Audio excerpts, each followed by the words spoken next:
Welcome sa unang episode ng Kwentuhang Katotohanan. Ako po si Kuya Jake. Ako naman po si Reyna Jessie. At ngayon araw, magkakwentuhan lang kami ni Jess tungkol sa buhay namin, tungkol sa relationship, more on interracial relationship Yes. tayo ngayon, di ba? Medyo expert tayo doon. Kasi Diba? naman nakaka-relate tayo ng Oo. super expert na expert daw. Ang hirap kaya ng interracial. Akala ng iba madali lang. Di ba, madaming nagka-comment, madaming nagsasabi na, oh, ang swerte ninyo sa isa't isa. Oh, yes. Perfect ang relationship niyo, di ba? Pero hindi nila alam yung mga, Struggles di din. ba, yung mga pinaghirapan din natin noon. Lalo na magkaiba tayo ng culture, magkaiba ng country, magkaiba ng mga tradition, ganyan. Nalala mo nung unang ano mo sa Pilipinas. 'Di ba ikaw pumunta ka sa Pilipinas, tumira ka ng 2 taon pero sa city Sa 'yon. Manila yan, hindi sa probinsya. Oh, yes. Ibang usapan pagdating sa probinsya, di ba? Kung naalala mo nung unang dumating ako sa probinsya, naalala mo yung mukha ko sa, di ba? Hindi mo pa naibisang bumalik na lang sa US, hindi ka ba natakot? Kasi magkaibang city sa probinsya. Nagulat lang ako kasi kunento mo naman sa akin kung paano yung buhay mo sa probinsya, 'di ba, sa Pangasinan kayo. And sinabi mo kung paano sa bahay, ganyan. Pero hindi ko alam na ganyan na walang Kagrabe. running water. Yung kuryente nyo, parang 2 light bulb lang sa buong bahay, 'di ba? Lahat yung CR nyo sa labas ng bahay. Naalala ko dumating ako, 'di ba? Umaga 'yan. Nagbus tayo buong gabi. Dumating ako. Diniretso kita from flying galing ka ng US. Oo. Wala pang 1 hour sa Manila. Okay, tara. Nagbus Bus tayo. papuntang diretsong Pangasinan. Overnight yan. Dumating tayo umaga na, diba? Naalala ko, na-meet ko na yung pamilya mo. Super mabait sila sa akin. Never ako na problema sa pamilya mo. Pero sabi ko, okay, kailangan ko na mag-CR. Sabi mo, ay, saglit lang. Check ko muna. Check ko muna. Check ko muna. Hindi ka ba kinabahan? Hindi ka Sabi natakot? ko, okay. Sanay din ako sa mga CR sa Pilipinas. So, sabi ko, okay lang yan. Pero yung CR nyo, nasa labas, di ba? Kakaiba. Tapos, dati, di ba, yung dating CR nyo, isang maliit na parang shack, di ba? Na may toilet bowl lang, walang flushing toilet, walang upuan, Saglit, di ba? upgraded na yun, ha? Buti, upgraded na yun. Upgraded Hindi mo pala naabutan yung CR namin noon na hindi siya, naka-flush siya sa lupa. Oh, Di ba yung kailangan mag-squat. Yes, Hindi ko naka-squat naranasan ka. Buti yan. hindi mo yun naranasan. Medyo upgraded na nga kasi sementado na yung sahig. Pero yung naalala ko yung toilet bowl nyo, parang cement din. 'Di ba? Yes, Hindi siya cement. totoong toilet, Pero and sabi ko, okay, kaya ko naman to. Ito ang unang karanasan ko naman. Pero yun, medyo nahirapan din ako. Siyempre, provincial life, ibang-iba. Natakot ka? Hindi ako natakot. Pero okay, for example, 'di ba? Sa gabi na 'yan, sabi ko, kailangan ko mag-CR. Anong oras na yan? 11 p.m. siguro. Kailangan na pang lumabas. Lahat ng mga tao nakatulog, Nakatulog diba? na. Sabi mo, mag-CR ka dyan. Sabi ko, Saan? Saan? May ano pala dyan sa corner, Arinola. Never ko pa nakita ang Arinola. First Sabi time mo? umihi ka dyan sa Arinola. Anong gagawin ko? Mangkok ba yan? Sabi ko, Arinola pala, yan yung ginagamit nyo sa probinsya minsan. Kasi nga yung mga CR sa mga probinsya, hindi siya nakadikit sa bahay. Oo. Yung mga unang-unang mga bahay. Pero ngayon, hindi na kasi mga dami ng mga Uso modern na, houses. diba? Nasa loob na yung CR, may mga running water na. Pero nung talaga, lumaki ako na may Arinola. May Arinola, kasi up and down yung bahay, naalala mo. May Arinola sa baba, may Arinola sa taas. Nung una mong nakita yun, Yun yung pinakaunang beses. At sa totoo lang, hindi ako natakot. Hindi ako nandiri or kahit ano. talaga. May respect lang ako. Sabi ko, ganito pala ang buhay nila, sabi ko. At simpleng buhay, pero ganyan yung ginagawa nyo, okay, gagawin ko din. Kung yan yung ginagawa nyo sa bahay, gusto ko din gawin. Ayaw kong sabihin mo sa akin na, special ka, hindi mo kailangan gawin ito. Hindi, gagawin ko lahat. Kaya kinabukasan, malaligo na tayo, di ba? Anong ginawa ko? Wala kayong running water? Nakikip ka. Nagbomba, di ba? May bombahan dyan sa labas. Ay, grabe, Ilang ilang napagod ako ilang na. timbang pampaligo ko nun, yung maalala mo? Naalala ko, sinabi mo sa akin, ay, dalawa sa'yo ata, dalawang 5-gallon bucket, di ba? Uh-huh. And sa akin, isang 5-gallon bucket lang kasi pagod na ako. Sabi ko, mauna ka na maligo. So, yan, naligo tayo, and nagbomba ako ng tubig, Mhm. tapos binuhat ko yung tubig, papuntang Papuntang CR pa. CR. Diba? Ibang-iba yung buhay. Kaya, pagdating sa interracial relationship, para sa akin, ang mahalaga is mag-ready ka lang ng mga bagong experience. Mhm. And sana, itry mo din. Hindi mo sasabihin na, oh, ayaw kong gawin yan. Dapat open-minded. Open, di Yes, ba? open-minded ka. Para itry mo. Aha. Kasi, super magandang memory yan para sa akin ngayon. Oo, Later, hanggang ngayon. 12 years ago yan, no? Hindi ka ba parang, ay, ano ba yan? Ganito pala yung buhay ng mapapangasawa ko. Hindi Hindi. Never ko sinabi yan. Ang sinabi ko, okay, gusto ko ng ganitong kasimpleng buhay at kaya pala ganito si Jess.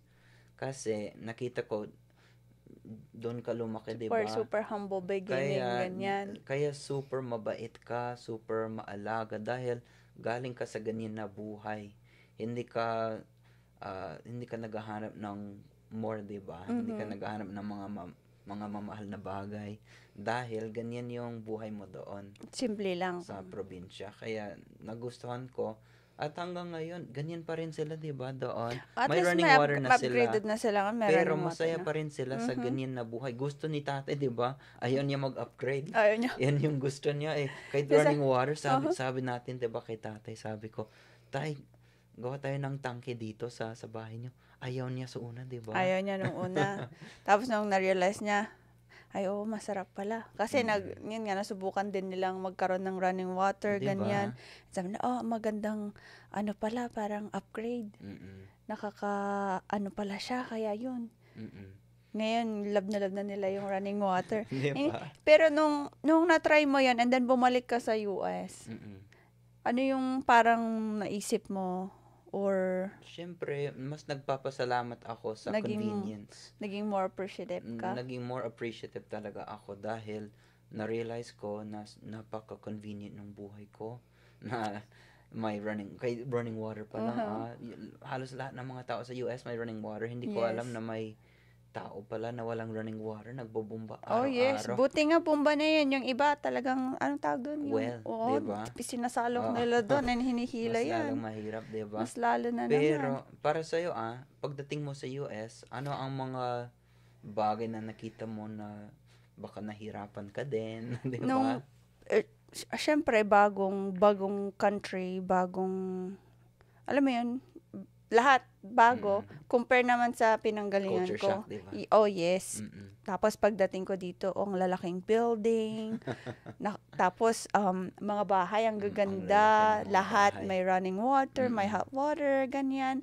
Tapos may mga aircon, lahat ng bahay. Samantala bahay dito may aircon, tama. Tapos lahat super convenient, dipindot lahat, mayroon Lahat may ng kotse, dishwasher, lahat may mga sasakyan.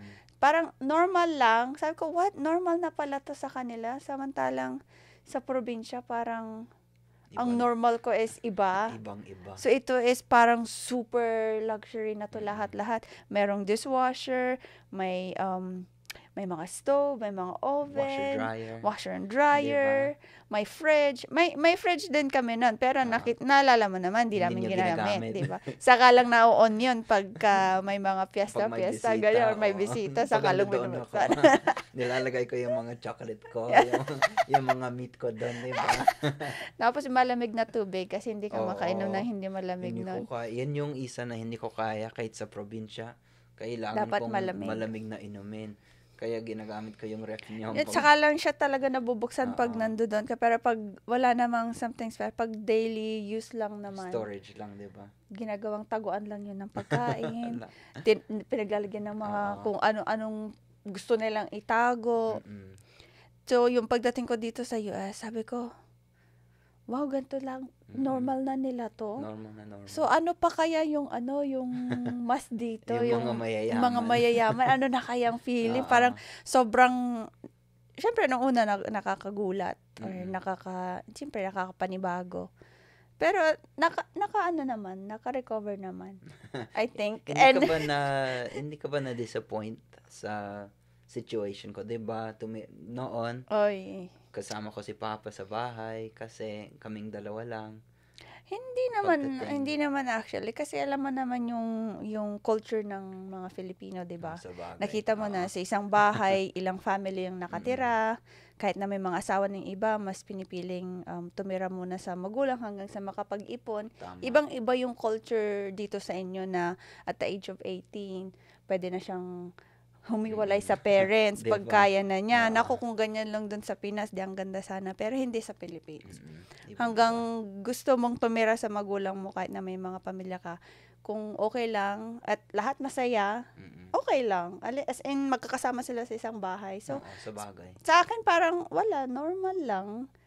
So, para sa'yo, ano ang main pagkakaiba ng Philippines and US? Ano ang pinaka-main difference? Para sa akin, alam ko na. Sa akin na nakikita ko, I think yung pamumuhay dito sa US is more convenient. And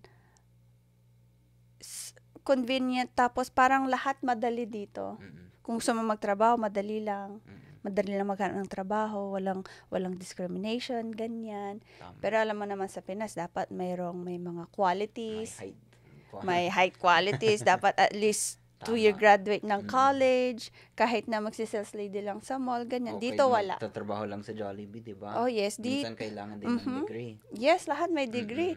Samantalang dito, as long as kaya mo pang 16 magtrabaho, years old, diba? kahit na crippled ka or disabled ka, kung gusto mong magtrabaho, kaya mo pa, Tama. sila pa yung mismong magbibigay sa'yo ng trabaho na yung kaya mo lang. Oo. Yun, I think yun yung pagkakaiba. And siguro, syempre, yung weather, kasi magkaiba din, di ba? Weather. Malamig dito, madaming mga season, may fall, may spring, Tama. may winter. Samantalang dun sa Pilipinas, dalawa lang, rainy and wet and dry season lang. So, I think, yun lang yung pagkakaiba. Pero sa ugali naman, I think, ikaw, madami kang napansin, for sure. Oh, madami. Na pagkakaiba ng mga Filipino to...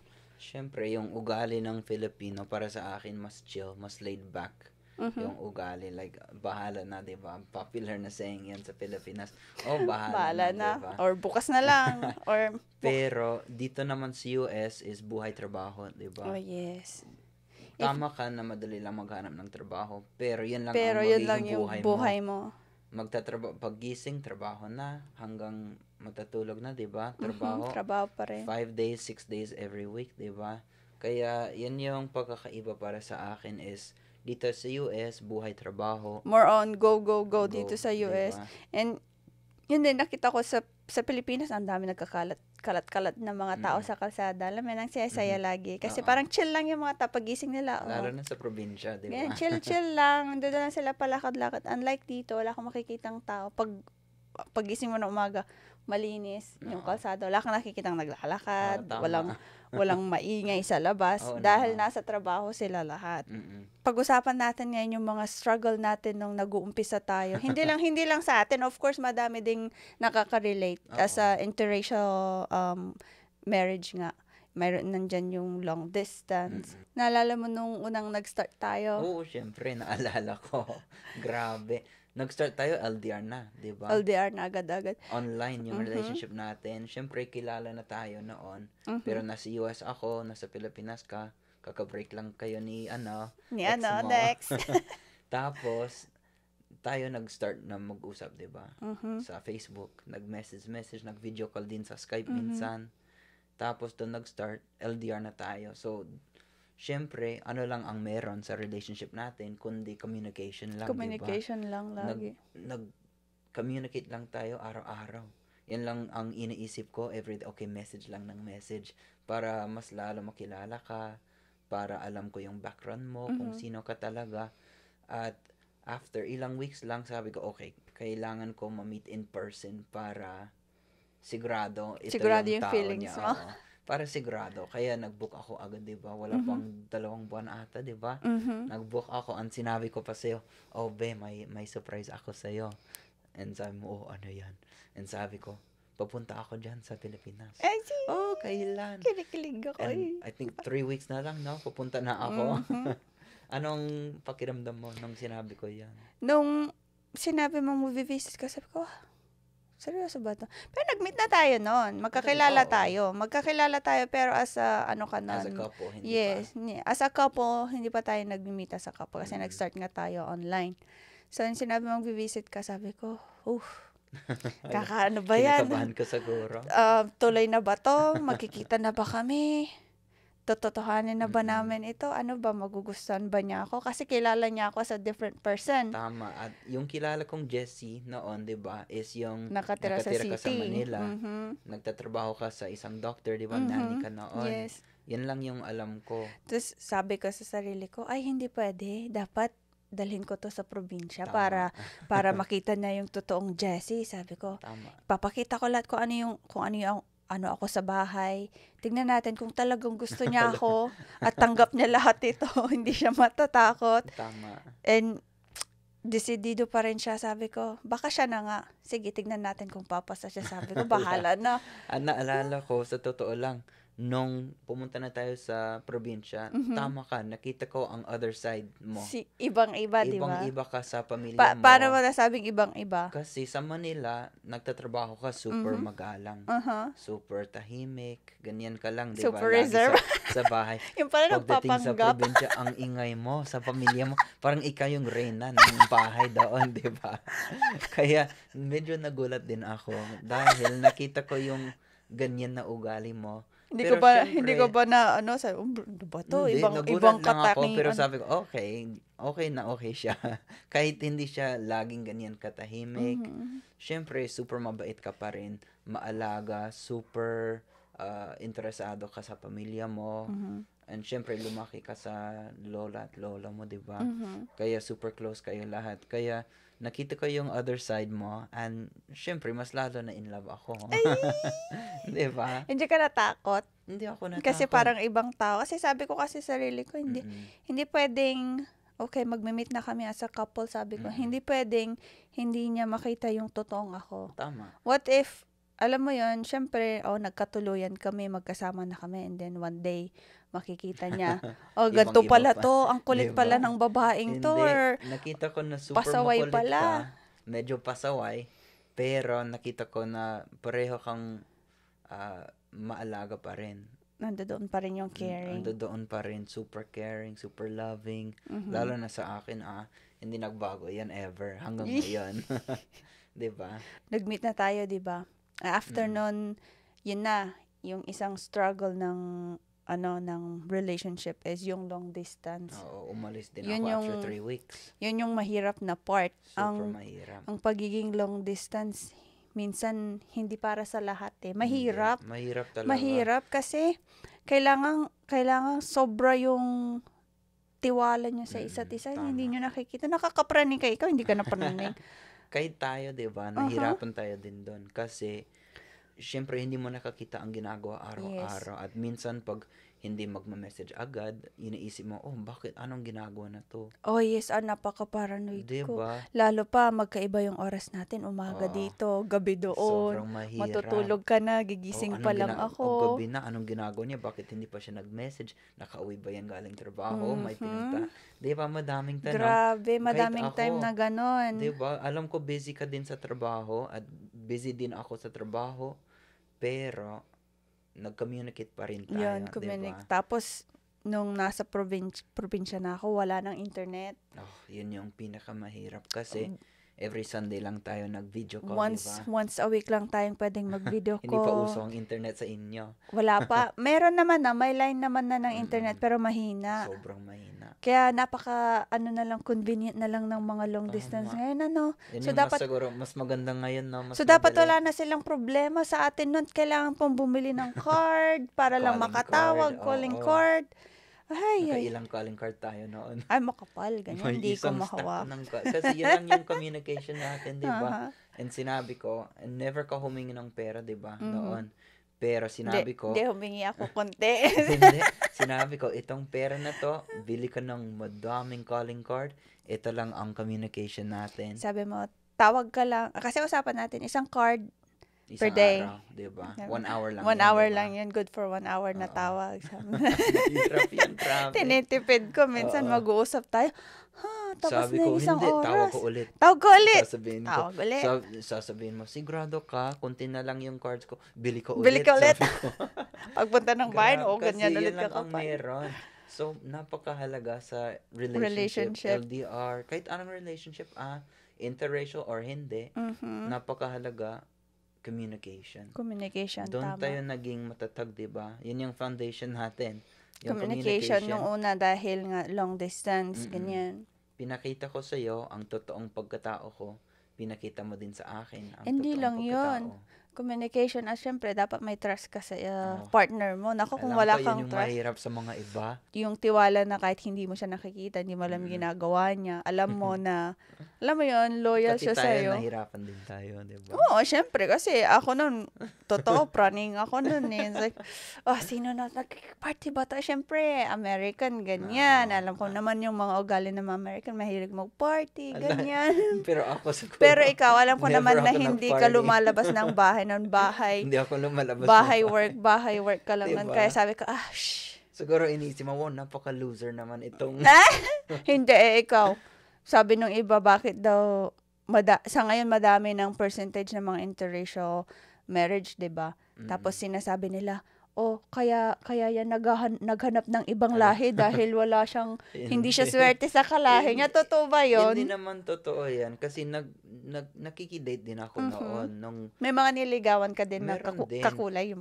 pero sa totoo lang, ayaw ko lang yung ugali nila. Hindi naman sa American yan o sa pagkatao lang nila. Hindi ko feel. Ibig sabihin yung environment na kinalakihan, ganyan? Hindi naman. Basta yung mga values nila. Kasi ang nakita ko sa iyo noon, yung values mo. May mga Filipino na hindi pareho yung values sa iyo, 'di ba? Ibig sabihin, hindi Filipino ang hinahanap ko noon. Yung hinahanap ko is yung kagaya mo lang, yung pagkatao mo.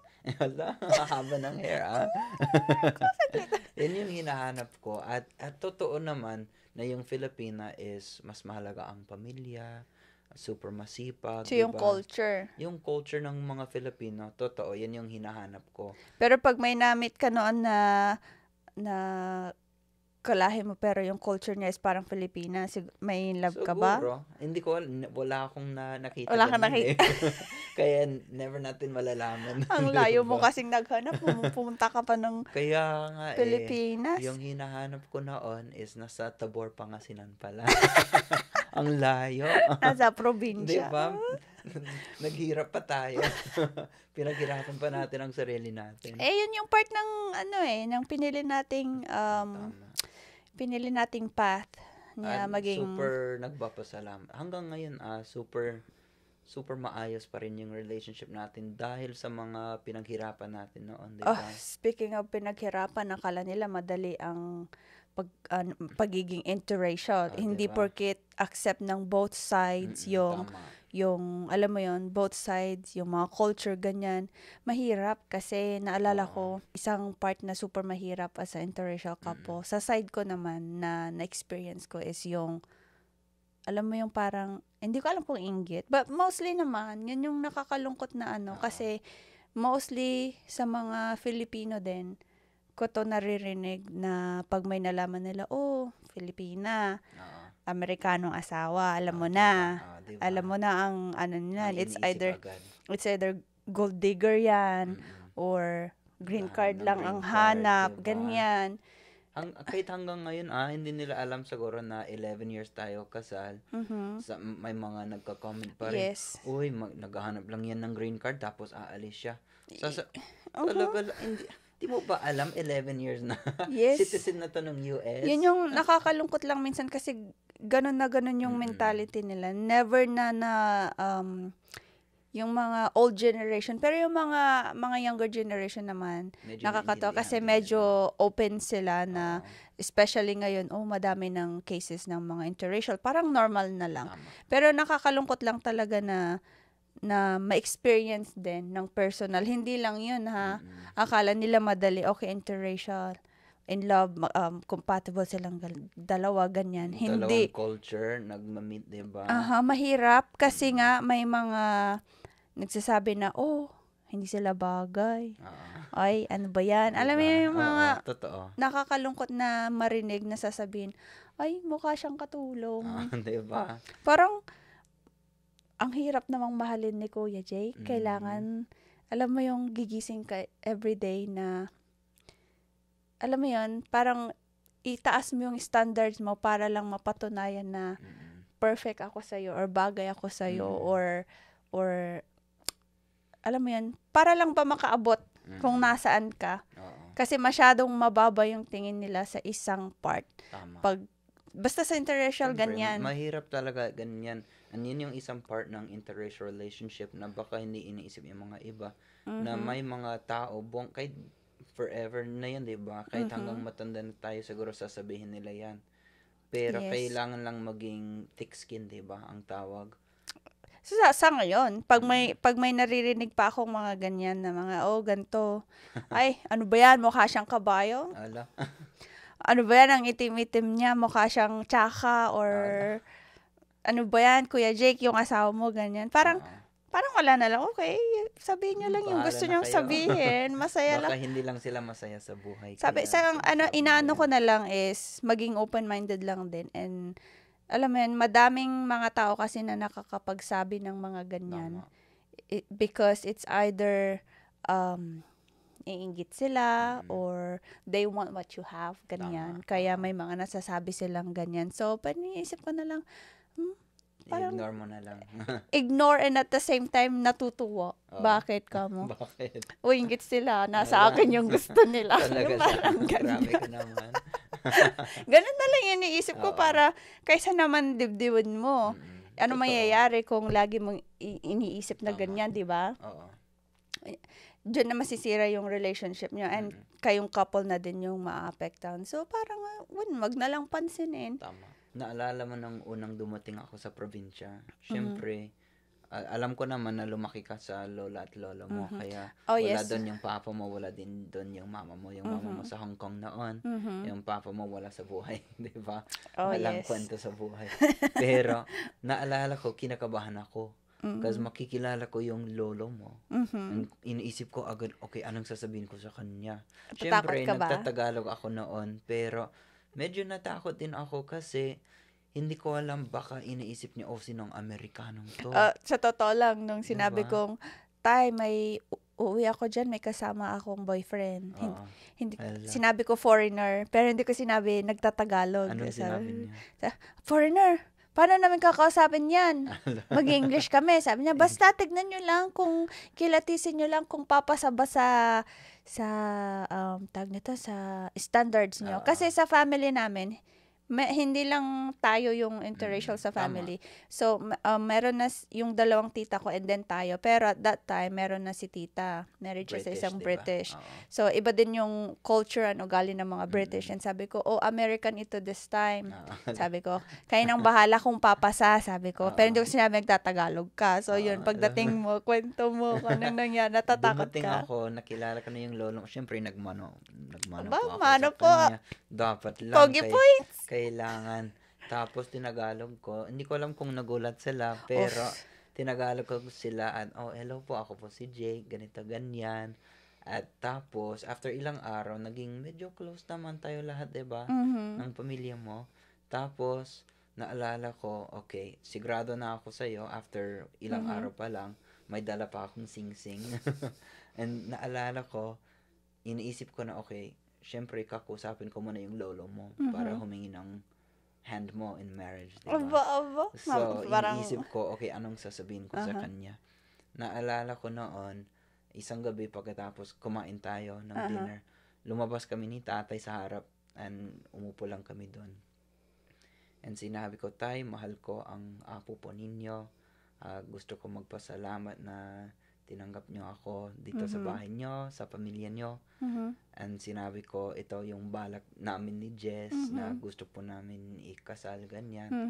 pero dadalhin ko po sana sa US. Mhm. And nag-promise pa ako na okay, ako bahala sa kanya, Mhm. ako ang mag-aalaga, ganyan. And yan lang yung sinabi niya. Sabi niya, as long as aalagaan mo at ikaw na bahala sa kanya, huwag mong pabayaan na.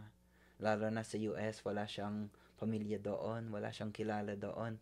Sabi, yan yung pangako ko sa kanya noon. Sabi ko, huwag po Mhm. kayong mag-alala. Ako na bahala sa kanya doon sa US. Ako na bahala. At nagpangako din ako sa kanya. Sabi ko, dadalhin ko din siya dito every year. Sabi ko, mag-visit kami. Huwag po kayong mag-alala.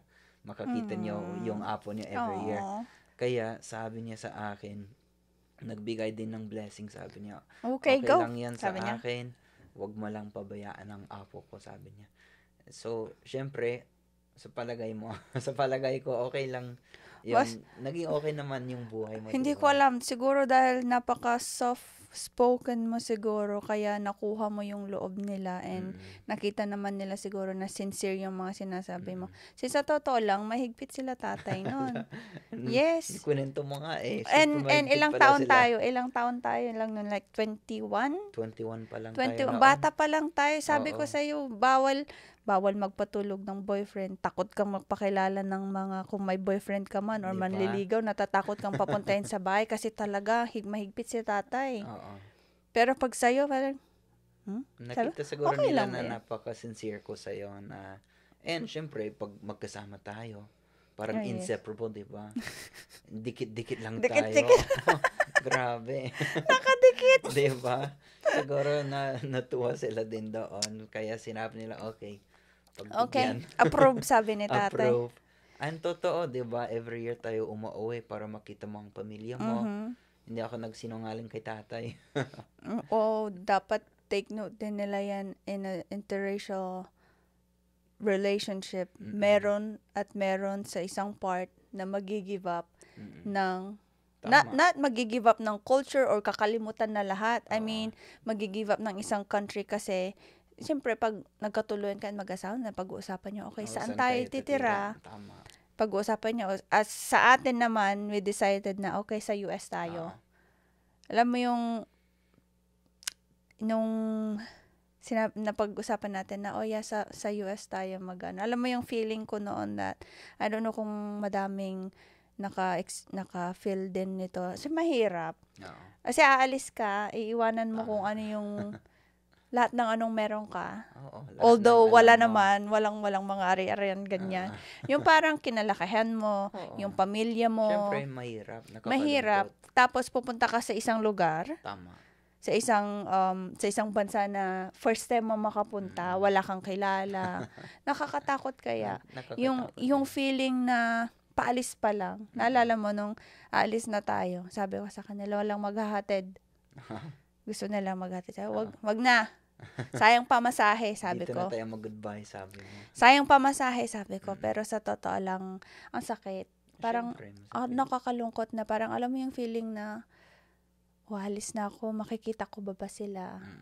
Pupunta ako sa country na ako lang mag-isa. Tama. Paano pag inaway ako ni Jake? Sinong Napakalaki kakampi ng trust ko? mo noon siguro sa akin. Oh yes, nilagay ko sa lahat na okay, Kailangan eh.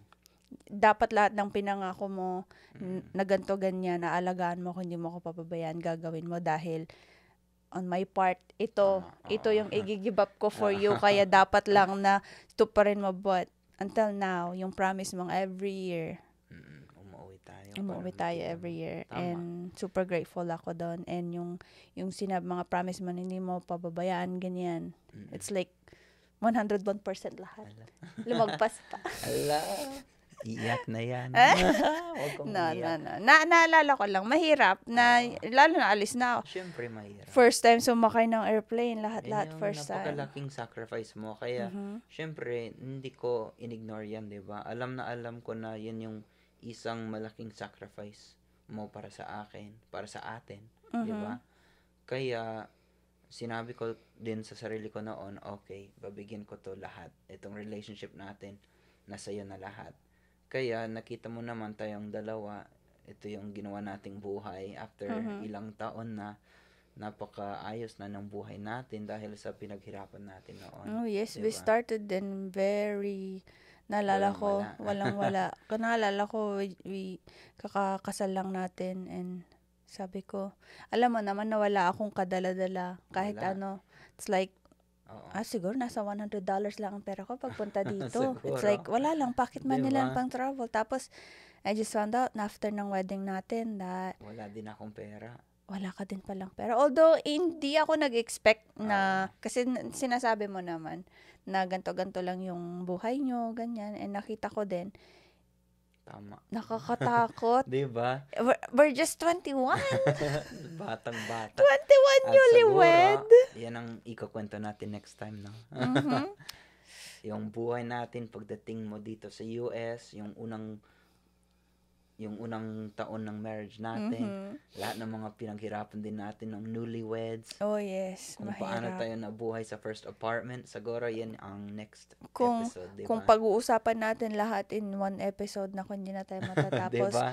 As a conclusion sa first kwentuhan natin.